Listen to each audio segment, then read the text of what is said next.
Tuesday, and Ty Law is brought to you this week by Corvus Vodka, the official vodka of Pro Football Hall of Famer Ty Law, by Apex Entertainment.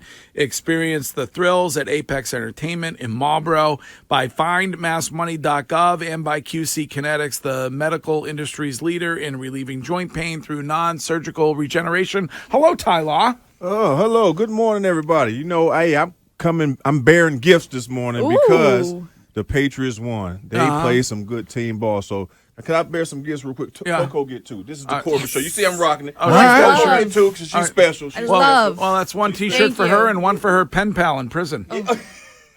Yes. Yes, Coco, I got to hear more about that. Any advice for Courtney on whether she should communicate with her pen pal in prison? No, you can politely say that I'm married to Santo. I got a husband, and He knows. He said, Santo, very lucky guy, and it wasn't a creepy message. It was really just like, I love the show, and, wanted to tell me a little bit about himself. I mean, I don't know. Good thing. So what did he tell you about himself, and why is he in prison? He got into an altercation. It was supposed to be a one-on-one fight, then it was 2-on-1, and unfortunately, somebody was stabbed. Let me read what he said. He said, I've never seen what you look like, but my intuition tells me that you are most likely very attractive. Oh. Either way. Game. That's what I'm saying. Good game. Game respects game. Santo is a very lucky man because you're a great catch. Oh. You might not be as big of a catch as Travis Kelce's catch, but I'd rather catch you over Taylor Swift any day. Wow. It's high praise. And I don't even know what you look like yet. I'm only half kidding around here and trying to flatter you, so please don't misinterpret what I'm writing. Yeah, see? That was very complimentary. I'm Yes. only half flirting from prison. Is that real? But Yeah, that's in yeah, prison, Stay and the he get F away from this and person. he get to you. Yeah. If he can get the letter to you, that means he can get to you. Yeah. So you got to be careful with that. But you're married with Santo. But Yeah, I just respond and say thank you so much for the letter? I appreciate you listening. I mean, you can because he's a listener. You know what I mean? So I mean, we need it's every very listener we respectful. can get. I appreciate the guy. I kind of want to listening. send him a t-shirt. Yeah. There you go. That's what you should do. Can you just tell him if the Odyssey app fails, blame Ken Laird? I mean, don't you want a guy like that in your corner just in case people get a little left with you? Yeah. You can In be case like, something pop off. yeah. Yeah, Hey, in it's case always good to something know pop off. people that, hey, have done some time. Shoot. Hey, Courtney, like I said before, I know people who are, former inmates, and it's good that you show them some love. Yes. I was surprised I didn't see you Saturday at the Hall of Fame induction ceremony. Oh yeah, I was already committed. They pop it up on you, and unfortunately, I was already committed. I had to go. Had a signing in Detroit. The next day, I had a signing in Virginia, and you gotta, Greg ain't paying me that much. I ain't getting paid that much. I gotta go get that check. You know what I'm saying? money. So Vrabel understood, but I sent a nice video message for him. From Mike Vrabel? Yeah, It was from great. Mike They Vrabel. did a montage. Ty's was prominent, was? congratulating Mike Vrabel. Yeah. Yeah. So I had to, give him that congratulations. Did you send him because some I always, Corvus? Huh? Send him some Corvus? Oh, I've got to do that. Yeah. You know what I mean? Eventually we about to be through the holding field, but I got to tell everybody that if I get all the praise for the interception, in the Super Bowl, but it is just as much Mike Vrabel's interception as it is mine because he was the man that made Kurt Warner throw that bullshit ball that I was so easily picked off. You know what I mean? So shout out to Mike Vrabel for putting the pressure on him and make me look good. We had to dump out of that on the radio, but so he was the one who made Kurt Warner throw that BS ball. Yeah, exactly. You were able to exactly. intercept So that. that's Vrabel. He put the pressure on him, man. So I got to give him the credit. I mean, for that. not bad as a receiver either, Mike Vrabel. Oh yeah, exactly. I mean, I think his percentage as far as getting thrown to, he's like most all time. Right? He's up there. I mean, he's up there more than Foye. I mean, they didn't throw to him when I was there, but I'm just. Good point. That's a good point. Vrabel's but he's a funny bastard too, though. That's a good thing about Vrabel. He'll make you laugh. We brought it up with Bill yesterday, and Bill was essentially saying that there were guys, very few guys, but there were guys who could get away with saying anything they wanted to Bill, and he was one of them. Is that accurate? Oh yeah, I would 100% agree with that because it's authentic. It's Vrabel, and you take it with a grain of salt. I mean, he is a funny guy. You know what I mean? So he has some great one-liners. and whatever he says, like say you get a pass because it's Vrabel. It's like a comedian.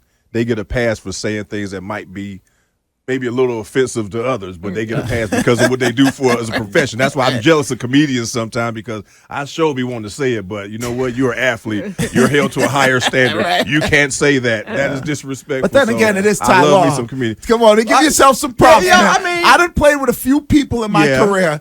There are certain guys that say what they want, and some of the baddest coaches will just look the other way. When I was with the Jets, Keyshawn used to say whatever he wanted to Parcells, and Parcells would be like, oh, okay. And when in New England, don't let Ty fool you. When Bill wanted to say something and Ty wanted to say something back, Ty was the only one that could get away with it. Don't let it get it twisted. Yes. Really? I mean, Bill, I ain't doing that, Bill. It went a little bit different, but I used to probably say, I ain't doing that shit. That's what I would probably say. And Bill would be like, that would probably say. But you had to be able to go on the field and back it up. yeah, exactly. I think I got into it with Parcells. That was a good one. What was that about? Huh? He said he tried to curse me out about something, and he told me I was going to be the first rounder in NFL history to get cut in training camp. I said, go ahead. You already gave me $1.6 million. Like, I don't give a damn. It's like, go ahead and cut me. Yeah, because I said, you already gave. I'm so stupid and not even ignorant, arrogant, whatever you want to call it. Yeah. You already gave me $1.6 million. Man, do what you got to do. So don't let Ty fool you. Ty would say what he wanted. And so you might not answer this, but I think you have to because you're on the show. Who is a better coach, Bill Parcells or Bill Belichick? I think they are both great coaches, but different. I always say there are different coaches. They have different styles, in my opinion, when it came to coaching me.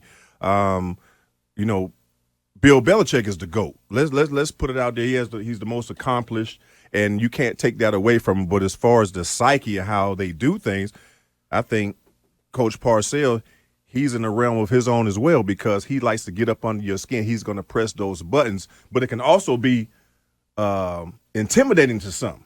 I was told, like, after it was all said and done, it was Bobby Greer that told me that, when they drafted me and they drafted Jimmy Hitchcock, which is, my boy, my dog.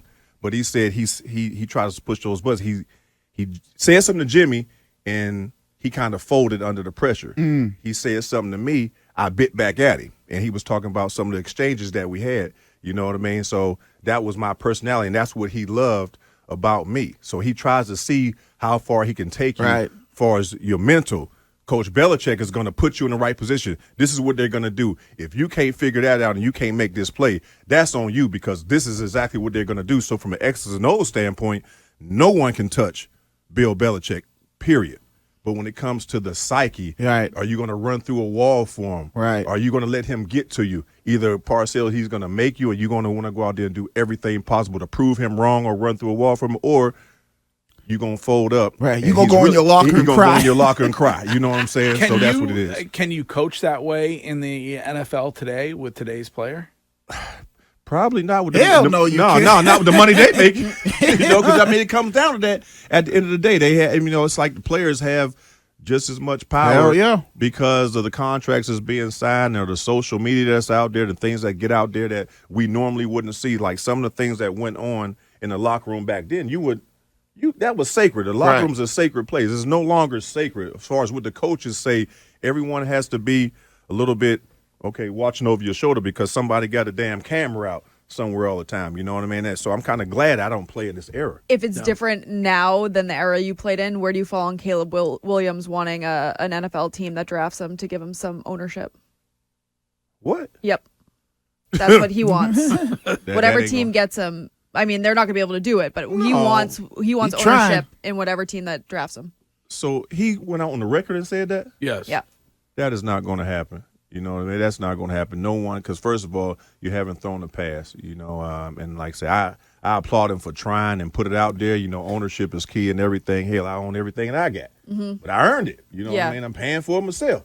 If I go in there and say, hey, Mr. Crab, I played 10 years here. I helped you win 3. Let me get a piece of that. what that look like? You know what I mean? Come on, man. If you go sit there and say, let me get a piece of that, and you ain't stepped on the field yet, You know, the only thing that makes sense, like Tom Brady now, if he was to go there and say, let me get a piece of that, hell, he probably still going to say hell no. But guess what? You got a point.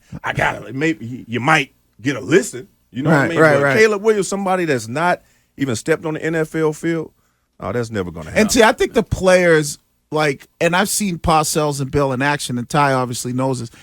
I think the way Parcells was, that guys would be broken for some of the stuff that he used to say to players. And, that I don't think could, nowadays, because every college you go to, they have a mental health person you could go to talk to. And so playing for Parcells, man, you need a guidance counselor. These guys would be broken in some of the stuff that he would say to you. Well, they want the Mike McDaniel kind of guy. Yeah, and your bro. But today you can get away with it because the way you come up in the game, and Ty, this is what I talked about more than anything, like with Devontae Parker, the way that kids come up in the game from a young age, and then through high school, through college, they've always been coddled. So it's hard for a guy who's like a drill sergeant or gets on you about, and like you said, tries to play those mental games with you, because you got to coddle these guys. And so the Mike McDaniels works in today's game. We didn't have the Mike McDaniels back in the day. They try to break you mentally. The coaches had that much more power than the players. I think now, depending on the player or who you are, you got just as much influence or power, because you see, if a coach can't make it work and you got a high-paid player, guess who's the first to go nowadays? Right. Mm-hmm. It's the coach. Before, hey, it's my way or the highway, the player goes. You know what I mean? So it's a different dynamic in the way, that the communication, and that's why, people talk about Belichick or older coaches, their time is gone. They got to change their ways. You do have to evolve, but when you get guys, and I love that the guys are making the money that they are making. I love it, because guess what? And coaches ain't out there on the field. So let me put that out there. Well, Bill, I think, was talking on Saturday about a 5'8", 200-pound Dante Scarnecchia staring up and yelling at a 320-pound, 6'3" offensive lineman. He was hard. Dante was hardcore. You know what I mean? Oh, yeah. He had more to his stature, his presence, his voice, and when he's jumping on you, he going in, and he has so much. And the thing is, with him, he has so much respect from the players. They all loved him. Remember, Dante left. He came back, you know what I mean, because he was that guy. So he has so much respect amongst not just the players that he coached, but players overall, because understanding who he was and how long he's been there, his longevity, his knowledge of the game. So he's a great Patriot, and he's more than deserving. He should have been in the Patriots Hall of Fame. And nowadays, Greg, guys will, and we saw this a little bit with Kendrick Bourne maybe last year, they'll bypass the head coach and they'll go right to the owner. And they'll say, hey, why ain't I playing? And then the owner comes down, you know what I mean? We kind of got a little bit of that with Kraft on, maybe he'll play more. But some guys nowadays, because they feel like they have a good relationship with the owner, they'll go right to the owner and say, hey, why am I not playing? And completely bypass the coach. I did that, but it was for different reasons. But I had a different, attitude about some things. When I ain't supposed to say nothing to Mr. Kraft, but he walked his ass on that locker room. Might well say something. Going through a contract negotiation. Oh, there you go. There you go. Let me say something to him. So what'd you see Sunday that you really liked? Man, first, Mac Jones, I said, that is the way that you get us up off of you. And you play like that. So, I want to just give him a round of applause, because that boy, he plays some great football, but the MVP some great is football. Shime said he played fine. No, he played great football. Come on, Shime. Ty, it's pretty easy when you can just dump the ball off to your receivers to the left and the right, like 3 yards over the line. And that's why I was just about to go to MVP was the offensive line. He had time, and if you give Mac, Shime said he didn't. No, he had time. He threw the ball quicker than literally anybody in the league. But he had time back there. They protected him. 2.11 he made the right throws. Wiggy, I gave him an A. I gave him an A. Yeah, he made the right throws. I thought he played great. I don't have anything negative. So that's Shime looks at the film differently than I did. I gave him an A. He's in there. He keep playing like that. We looking at a Daniel Jones situation. contract. If he can sustain that level of play with the talent that he has out there, because it ain't like he ain't working with a lot, we might be having a different conversation. He was like, hey, you know what? You might have saved yourself a job. So would you extend him? Huh? If Not off of one game. Okay. No, I'm saying if he continues to play and sustains that level, and he did what he did in that game. If he goes, what was he, 25 of 30 or 20 If of he can 25? be efficient like that 25 and make 32, other guys around him better, and then when you finally get some talent to go with it, if he can continue, yeah, I think he's gonna earn it. He'll get a payday. He'll get a payday somewhere. He plays like that, but you got to play like That's that for a while. Now that's a big if. Now we can't take just one little tasting that we had of a great game against Buffalo, who was supposed to be one of the better teams in the league. You know, and he outplayed Josh Allen, but you have to do it again and again and again. You can't sit there and go backwards after this game. If you go backwards, we're gonna be back here on the next week talking about, okay, well, they gotta get rid of him. It's gonna be something like that. You know, played Miami tough the first game. Yeah. I mean, But that was more defensively. The defense held it down. Right. Defense that's still a weak link. And I hate saying that with the Patriots because it's always been one of the strengths. That defense they still ain't stopping nobody. They bend but don't break, but they still give up too many big plays, too many missed tackles, things like that. They're not very aggressive. Anybody can come up with a play every now and again, but as far as consistency, there were defense, a lot of missed tackles. A lot of missed tackles. I'm like, oh my goodness, you know what I mean? A lot of drop balls from Buffalo too. True that. Josh Allen also missed 6 wide open guys. Say it again. Josh Allen straight up missed like 6 wide open guys, like that Exactly. deep ball to Diggs. He missed Diggs on another deep in. Like there were multiple times Josh Allen just straight up missed. How do you get by double coverage and Diggs and running he was running like a corner post and just completely ran by everybody, and Josh Allen did overthrow him, but they looked like they were doubling him on that, and so that's kind of a concerning thing when you look at and go, you're doubling this guy here and you let him run right by you. He's not Randy Moss. Exactly. I'm still looking at the defense, even though they won. So I'm giving all the kudos, to the offense. The defense, they still have some work to do, but tackling is fundamental. Right. That's like as a defensive player, that's like the center quarterback exchange. It's just supposed to be something that you're supposed to know how to do at this level. But throwing around and not wrapping up, just throwing your body out there, no technique whatsoever. I'm still looking at the situation down and distance. It is absolutely atrocious what I'm seeing as far as the defense. Well, just there on ends the up being fundamental guys. stuff. There ends up being because of injury guys like Miles Bryant who are playing who probably. But you got to step up. It's this is the NFL. Great, this is the NFL. I mean, so even if you're the backup of the backup, you're on the team in the NFL. This is not, college. This ain't the community college football. You know what I mean? So the bottom of the barrel in the NFL is still a professional football player, and that is fundamental. They didn't grab some guy off the street. Exactly. And they got Tyreek Hill coming up this week, so you better wrap him up. Exactly.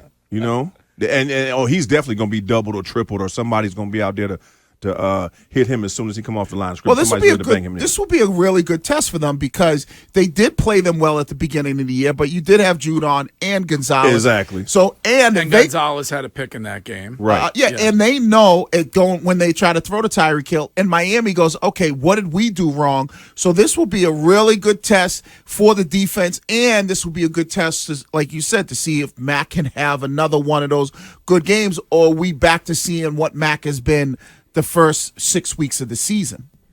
It might have woke Zeke up too. He had a couple good runs, and hopefully they don't feed him though. They don't feed him, but if you get him going and you can keep that offense off the field, and if Mac is able to do that, you might have somewhat of a chance. I just don't think defensively they have enough confidence or the talent to go out there and really do something with this team, especially when their two biggest defensive players is out for the season. You know what I mean? Right. They're both out for the season, right? Yep. See, that's going to be tough with all the talent that they have because they're not playing together. I don't see no cohesion right now in the defense. Maybe they might figure it out like the offense did next week and prove me wrong, but I'm still seeing the same thing from the defense. Very porous defense. I would make Zeke my number one back. I would start Zeke over Ramondre. Really? It just looks like when Zeke does get going, he has a little bit more I don't know. It's just Ramondre's not having the greatest year, and I don't know what it is. He had a good game Sunday, though. He did, but, one of the catches was, swing pass that went for 40 yards. But when you look at them run the football, I don't know. I just feel like Zeke is giving you a little bit more in the sense of just a little bit more of a burst, but who the hell knows? Neither one of them have kind of flown off the page. Shime, text for you on the Subaru of New England text line. Find your authorized Subaru retailer at SubaruofNewEngland.com. Tom Brady lived and died by the 3-yard dump-off pass. Are you trying to say that isn't that Tom Brady is not a good quarterback? No, Tom Brady also could throw the ball down the field. I don't know if you remember, there were multiple times, one in particular against the Saints on a game-winning touchdown that was like 25 yards to the back corner of the end zone to a guy like Kenbrell Tompkins. Tom Brady makes those throws. Mac Jones does not. That's the big difference. I ordinarily would lose my mind over this, but Mac had a great throw to Pop Douglas over the middle. Yeah, that was a good throw. To the 5-yard line. That wasn't a 3-yard dump off. Right. It was a great catch by Pop Douglas. Oh, my coverage. God. Was a great catch, too. Shime, it was a great catch. You are the most happy-go-lucky guy I know. Oh, yeah. I really enjoy working with you, and I'm not lying. You're a pleasure. There's something about Mac that makes you lose your mind. It's because no, it's not. It's because people just decide to take 2.5 years of evidence, throw it out because he has one good game. Like Gresh said yesterday, this was the first step. Gresh, he has been playing in the NFL for 2.5 years. He's not a rookie. This isn't the first step. This is you guys in this. It's so funny that you rail on Gen Z and millennials all the time for making excuses.